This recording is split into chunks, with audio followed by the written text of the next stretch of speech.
Bismillahirrahmanirrahim. Yang tadinya bulat kemudian dibentangkan, yang tadinya kifata dilipat kemudian dibentangkan, sehingga bumi yang sekarang kita lihat ada bukit, ada gunung, ada lembah, ada tinggi, ada yang merendah. Nanti ketika Allah hancurkan, Allah ganti dengan bumi yang baru, maka Allah hamparkan sehingga tidak ada yang meninggi, tidak ada yang merendah, tidak ada bukit, tidak ada lembah, semua rata, nggak ada bangunan, nggak ada rumah, nggak ada hutan, nggak ada gunung, nggak ada bukit, rata semuanya. Kenapa Allah ratakan wa idal ardu muddat, dan apabila bumi diratakan, supaya makhluk sejak Adam meninggal sampai terakhir mati muat di bumi itu. Sekarang bumi itu dalam bentuk bulat kan, lonjong atau bulat. Di bumi ini ada lautnya, di bumi ada hutannya, di bumi ada bukit, ada gunung. Tidak semua tempat dihuni manusia. Kalau seandainya bumi tidak dirubah, kemudian seluruh manusia dibangkitkan sejak Adam sampai yang terakhir mati, tidak akan muat bumi ini. Makanya kemudian dihancurkan, gunungnya diratakan, ditimbun lautnya diratakan, tidak ada lembah, semua rata, sehingga kalau dibangkitkan semua akan muat di situ. Itulah padang mahsyar. Allah katakan wa akhrajatil ardu athqalaha. Allah Subhanahu wa taala bangunkan malaikat Israfil untuk meniupkan sangkakalanya yang kedua. Ketika Israfil kemudian bangkit, kemudian meniupkan sangkakala keduanya, maka terjadilah yaumul ba'tsi wan nusyur, hari di mana manusia dibangkitkan kemudian dikumpulkan. Maka ketika itu Allah katakan wa akhrajatil ardu athqalaha, kami keluarkan beban-beban bumi. Maksudnya manusia, bangkai-bangkai manusia itu semua terangkai kembali dari mana? Dari tulang ekor. Karena tulang ekor manusia tidak dihancurkan pada hari kiamat. Ketika Allah tiup, memerintahkan Israfil untuk meniup sangkakala yang kedua, dari tulang ekor setiap manusia itulah tercipta manusia kembali. Padahal sudah hancur dengan kiamat kan, tapi tulang ekor tidak hancur, karena dari situ Allah kembali ciptakan kita.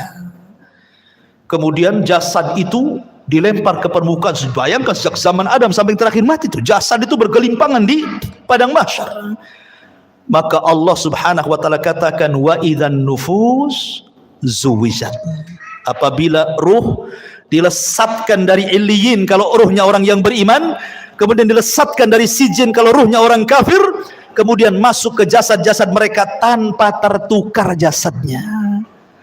Nggak mungkin antum tertukar dengan kawan antum. Salah ini, badan antum di sini kok ruhnya masuk situ? Enggak, pasti akan pas ruh dengan jasad ya itu juga. Ya. Disitulah manusia dibangkitkan. Ketika manusia dibangkitkan, orang-orang kafir ini digambarkan dalam surah Yasin. Ya wailana man ba'atsana mim marqadina, katanya. Duhai celaka kami, siapa yang membangunkan kami dari tidur-tidur kami ini? Maka mereka digambarkan seperti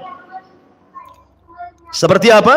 Seperti larang. Al-qari'atu mal qari'ah wa ma adraka mal qari'ah. Yauma yakunun nasu kal farashil mabthus, seperti laron. Antum tahu laron? Laron ini kalau ada lampu maka dia akan mengejar lampu. Dan mereka terbangnya tidak ada aturan, sehingga karena tidak ada aturan diterjang kawannya. Besoknya jatuh semua, sayapnya tak kemana-mana. Begitulah kondisi manusia pada hari kiamat. Orang-orang kafir yang ke barat lari ke timur, yang dari timur lari ke barat, yang selatan lari ke utara. Mereka tidak ada tujuan seperti larang. Yauma yafirrul mar'u min akhihi wa ummihi wa abihi wa sahibatihi wa banihi likulli imri'in yauma idzin sya'nun yughni. Di mana orang lari dari saudaranya, lari dari ibu bapanya, lari dari pasangan dan anak-anaknya. Semua manusia sibuk dengan sendirinya, kecuali orang-orang yang beriman. Dibangkitkan tidak lari. Di sampingnya sudah ada pasangan istri, suaminya, anak, ibu, kakek, semua. Walladzina amanu wattaba'athum walladzina amanu, dan orang-orang yang beriman, wattaba'athum dzurriyyatuhum biimanin, kemudian keimanan diikuti oleh keluarganya, alhaqna bihim dzurriyyatuhum, maka kami kumpulkan keluarga yang beriman di satu tempat. Ketika orang-orang yang beriman ini melihat orang-orang kafir lari ke sana kemari, maka mereka hanya mengatakan, hadza ma wa'adar rahman wa sadaqal mursalun, inilah janji dari Allah Ar-Rahman dan benarlah ucapan para nabi. Ma'asyiral muslimin yang dimuliakan Allah Subhanahu wa taala, ketika itulah baru ada penyeru di tengah-tengah padang mahsyar, kemudian barulah manusia tertuju kepada satu suara, kepada satu suara. Dan Allah Subhanahu wa taala bahasakan kal jaradil muntashir, seperti belalang-belalang yang sedang berterbangan. Belalang itu kalau terbang bersama koloninya pasti akan tertuju kepada satu titik. Maka semua tertuju kepada satu titik. Di sini disebut dengan ardul mahsyar. Kita akan dikumpulkan. Ya. Ketika mereka dibangkitkan, Nabi SAW mengatakan, yuhsyarun nas yaumal qiyamah khufatan, uratan, ghurlan, buhman. Ketika manusia dibangkitkan khufat, tidak pakai celana, tidak pakai baju, telanjang bulat. Kemudian tidak dikhitan. Kemudian tidak pakai sandal, kemudian tidak membawa harta di badan. Mau siapapun anda mau presiden, mau menteri, mau orang kaya, dibangkitkan sama. Karena di hari itu tidak ada yang membedakan antara si kaya dengan si miskin, si pejabat dan si rakyat. Semua sama, dibangkitkan seperti itu. Lalu apa yang disombongkan? Di padang mahsyar itu macam-macam manusia dibangkitkan. Ada yang dibangkitkan kecil sekali, sehingga dia harus terseok-seok dengan orang-orang yang besar, hampir terinjak kakinya. Mereka lah orang-orang yang sombong di dunia, Allah bangkitkan seperti zarrah di akhirat, seperti kecil, seperti semut di tengah-tengah orang besar, sehingga terseok-seok harus menghindari larinya kaki orang tuh. Ya, di dunia dia merasa besar, sombong, di akhirat Allah kecilkan. Ada yang berteriak-teriak, ya Rabb, ya Rabb, tapi Allah tidak memandangnya. Allah tidak mengajak bicara dengannya.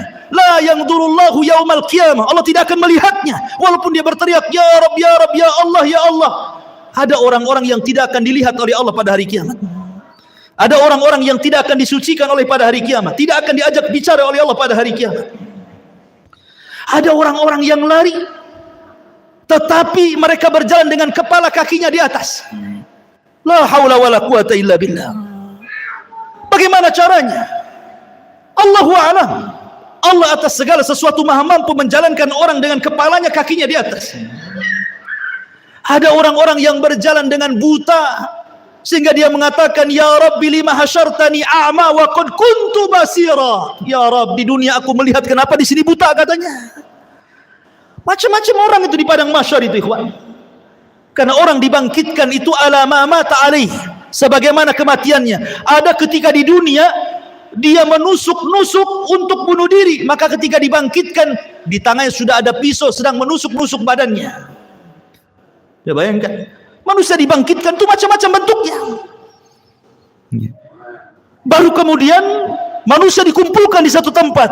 Di sinilah terjadi faslul qadha. Yang pertama kali faslul qadha, di mana Allah Subhanahu wa taala akan membentangkan mahkamah peradilan di tengah-tengah manusia. Dan yang pertama kali diadili adalah para nabi. Para nabi, ikhwan, diadili dulu. Dengan cara apa? Para nabi dikumpulkan umatnya. Nuh bersama umatnya, Nabi Saleh bersama umatnya, Nabi Syuaib bersama umatnya, semua para nabi bersama umatnya. Kemudian Allah akan berkata kepada umatnya, ya umat Nuh, sudahkah Nuh menyampaikan risalahnya? Orang-orang kafir dari umat Nuh mengatakan, ya Rabb, Nuh tidak pernah menyampaikan risalah kepada kami. Mereka hendak berdusta. Kemudian Allah mengatakan, ya Nuh, lihat, engkau belum pernah menyampaikan risalahku kepada mereka. Kenapa kau tidak sampaikan? Maka Nuh mengatakan, ya Rabb, Aku sudah sampaikan. Kalau engkau tidak percaya, aku punya saksi. Maka Allah mengatakan, kalau begitu datanglah saksi. Maka Nuh alaihi salatu wassalam meminta kepada Rasul kita Muhammad sallallahu alaihi wasallam untuk menjadi saksi bahwa Nuh sudah menyampaikan risalahnya. Maka Allah panggil Rasul kita Muhammad sallallahu alaihi wasallam, "Ya Muhammad, kenapa kok mau jadi saksi kepada Nuh alaihi salatu wassalam? Bukankah usiamu dengan usia Nuh terpaut jauh dan engkau tidak hidup di zaman Nabi Nuh? Bagaimana kau akan jadi saksi mereka?" Maka Rasulullah SAW mengatakan, "Ya Rabb, ya aku tidak hidup di zaman Nabi Nuh, tetapi aku yakin bahwa Nuh sudah menyampaikan risalahnya." Maka Allah mengatakan, "Apa yang membuat anda yakin bahwa Nuh menyampaikan risalahnya?" Maka Rasul mengatakan, "Karena engkau yang bicara seperti itu ya Rabb." Kemudian Rasul membacakan surat Nuh. Engkau yang ngomong dalam Al-Quran bahwa Nuh sudah menyampaikan risalahnya. Maka Allah mengatakan, "Shadaqta, benar engkau. Wa kadzabu haula, dan mereka sudah berdusta." Kemudian berpindah kepada nabi berikutnya sampai di akhir dengan Isa bin Maryam, nabi yang terakhir dari nabi-nabi Bani Israel. Inilah isyarat bahwa nabi akan menjadi saksi bagi seluruh para nabi. Ketika nabi hendak rindu ingin mendengar Al-Quran, yang dipanggil siapa? Abdullah bin Mas'ud. Abdullah bin Mas'ud, "Bacakan, iqra alayya al-Quran, baca untukku Quran." Kata Abdullah bin Mas'ud, "Ya Rasulullah, aqra'u alayka al-Quran wal Quranu unzila ilaika?" Rasul, apakah saya harus membaca Quran sementara Quran turun kepadamu? Oh tidak. Kata Rasul, "Iqra, baca, saya ingin mendengarkan suaramu." Maka kata Abdullah bin Mas'ud, baik. Akhirnya Abdullah bin Mas'ud membaca suratun Nisa sampai kepada ayat. Apa ayatnya? "Hatta idza ji'na min kulli ummatin bisyahid wa ji'na bika ala haula'i syahida." Bagaimana ya Muhammad kalau tiap-tiap umat itu mendatangkan saksi-saksinya, kemudian engkau menjadi saksi mereka?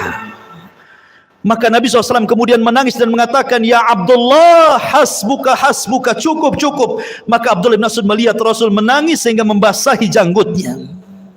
Rasul akan menjadi saksi bagi setiap umat dan setiap nabi. Setelah para nabi kemudian dimintai pertanggungjawabannya, barulah Allah Subhanahu wa taala mengarah kepada umatnya, kepada kita semuanya. Baru Allah Subhanahu wa taala bertanya kepada kita. Disitulah yang disebut dengan al-ardu. Ard. Apa itu ard? Allah Subhanahu wa taala akan tampakkan kepada kita perbuatan kita di bumi, Allah tampakkan di akhirat. Allah tampakkan tuh. Ya. Kemudian Allah Subhanahu wa taala memberikan catatan kepada hamba, setiap hamba itu diberikan catatan. Kalau Allah mengatakan, "Iqra kitabak, baca bukumu," maka dia pun membaca. Dia pun membaca apa yang sudah dia lakukan. Ingat, khususnya yaumul akhir, kehususan hari kiamat, di mana Allah berikan memori hafalan manusia dikembalikan. Mereka kuat hafalannya.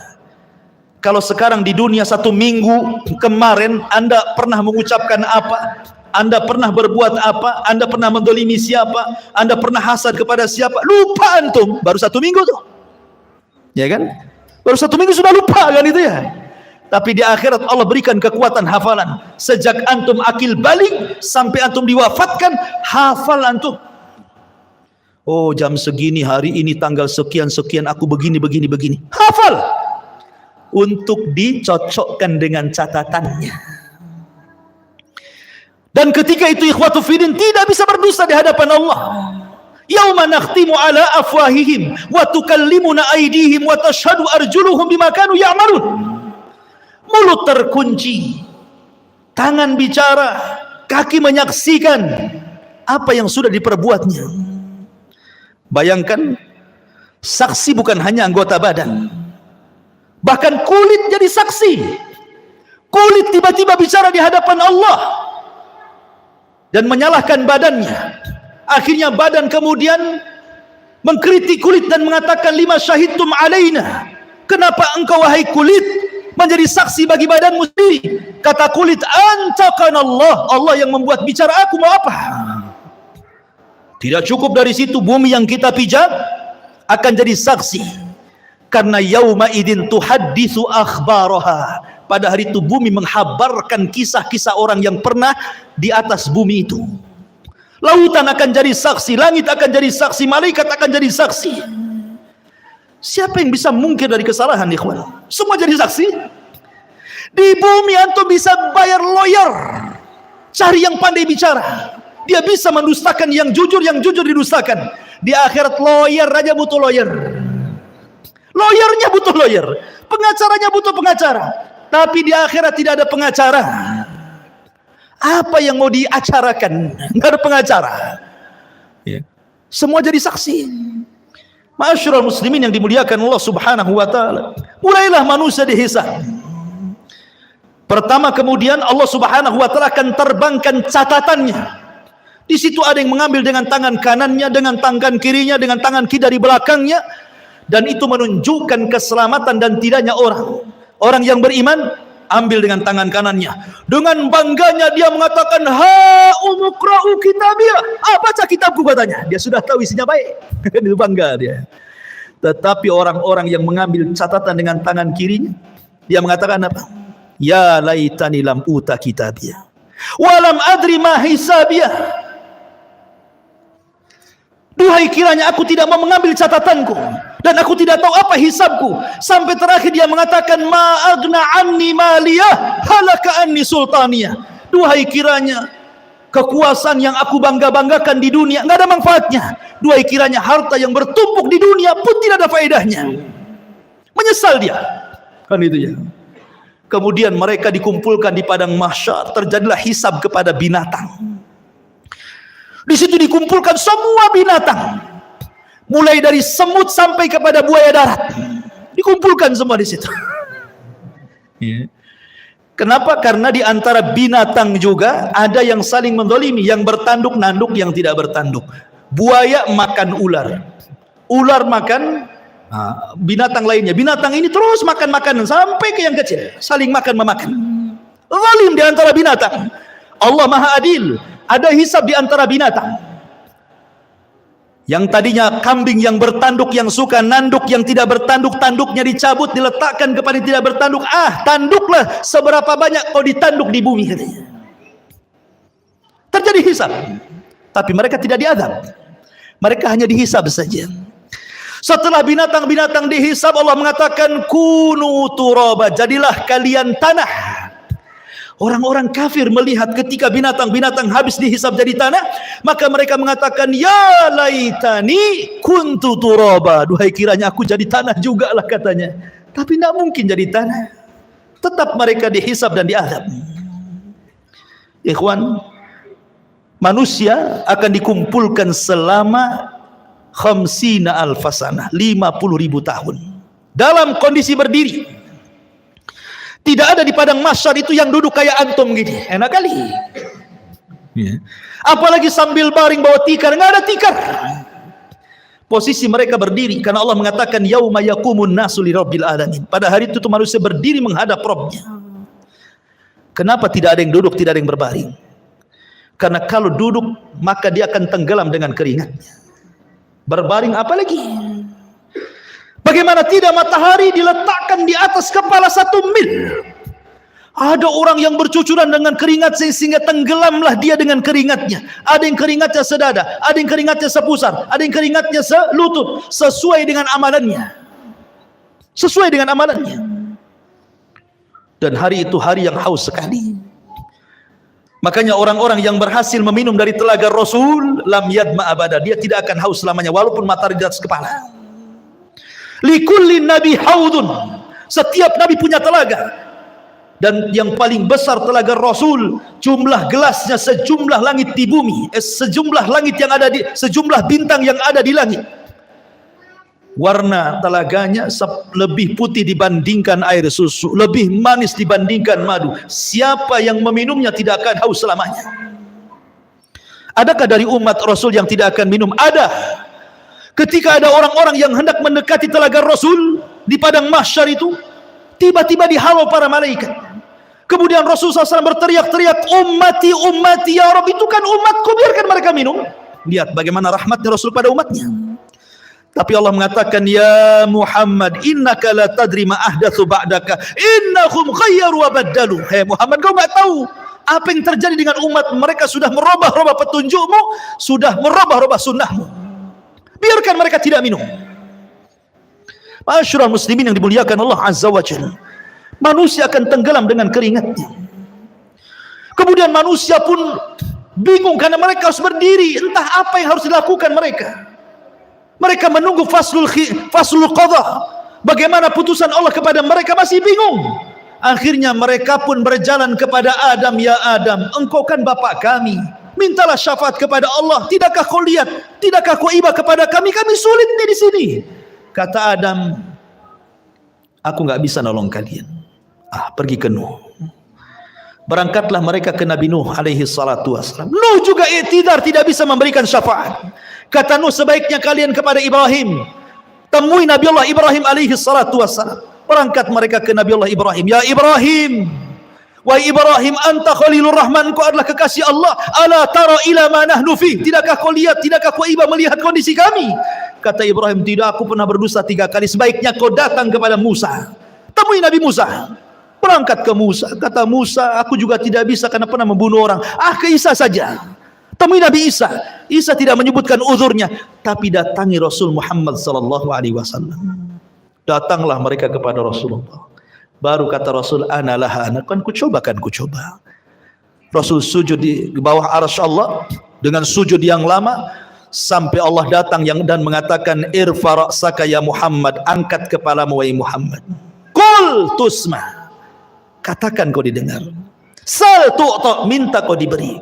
Isfa tu syafa, minta syafaat kau diberikan syafaat. Ma'asyiral muslimin yang dimuliakan Allah Azza wa Jalla, kembali kepada proses hisab. Hisab ini ada 2 macam. Ada yang disebut dengan hisaban yasira, hisabnya mudah. Ada yang disebut hisaban asira, hisabnya sulit. Dan ada yang ketiga, tanpa hisab. Ada kelompok-kelompok yang tidak dihisab. Karena Rasulullah SAW pernah ditampakkan dari 70.000 umatnya, mereka tidak dihisab, tidak diadab, direct masuk surga. Kemudian ketika ditanya siapa mereka orang-orang yang tidak dihisab itu Rasul, kata Rasul, alladzina la yastarqun wa la yaktawun wa la yatatayyarun wa ala rabbihim yatawakkalun. Orang yang tidak minta diruqyah, tidak minta dikai besi panas yang digunakan untuk perobatan, dan tidak tatayur, menjadikan sial dan hoki kepada sebuah benda atau suara, dan mereka senantiasa tawakal kepada mereka. Orang-orang yang masuk surga tanpa hisab dan adab, tidak akan dikumpulkan di padang mahsyar, direct masuk surga. Tetapi orang-orang yang hisabnya sulit dan orang yang hisabnya mudah tetap di padang mahsyar. Cuman mereka tidak sampai 50.000 tahun, tergantung hisabnya. Kalau hisabnya mudah sebentar saja, karena umat Islam, orang-orang yang beriman, hisabnya cepat. Allah hanya menghisab manusia itu setengah hari.